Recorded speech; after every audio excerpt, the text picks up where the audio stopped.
Well, the family had been in the whiskey business, and my grandfather, E.W. Ripy, and his wife, Madeline Johnson Ripy, both came from families that were involved in the distilling business. Her grandfather was W.F. Bond, who owned and operated with his brother-in-law the Bond and Lillard Distillery, which was right here, right outside of town.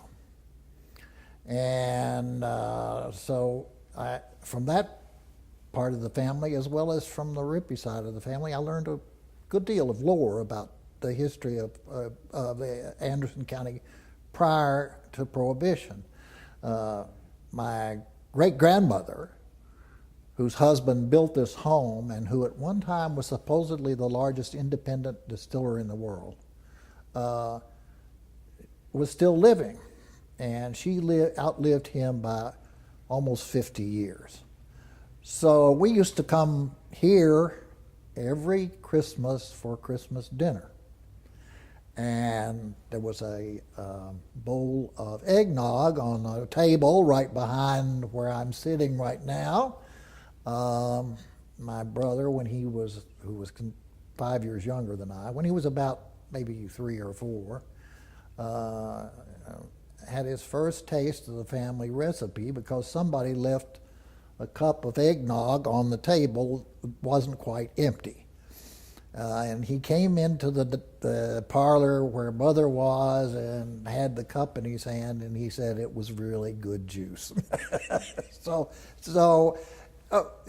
The family on both sides was involved in the business, and the Saffels were relatives. W.B. Saffel Distillery was a partnership between Mr. Saffel and my great-grandfather Johnson, my grandmother's father.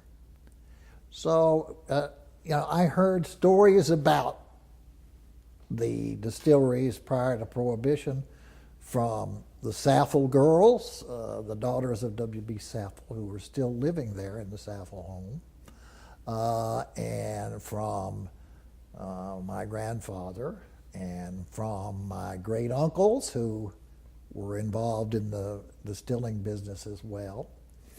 So the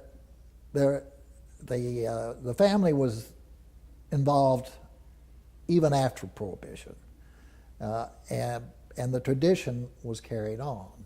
I have in my box of memorabilia handwritten descriptions on how to clean the Cypress fermenting tanks and the formula for making the yeast and things like that were given to me by members of the family over the years.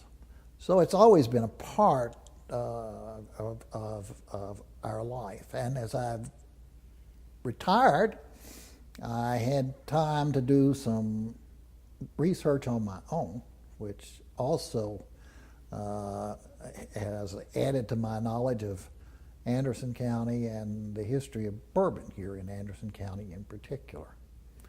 So I think it was a family tradition, it was family lore, and some historical research combined.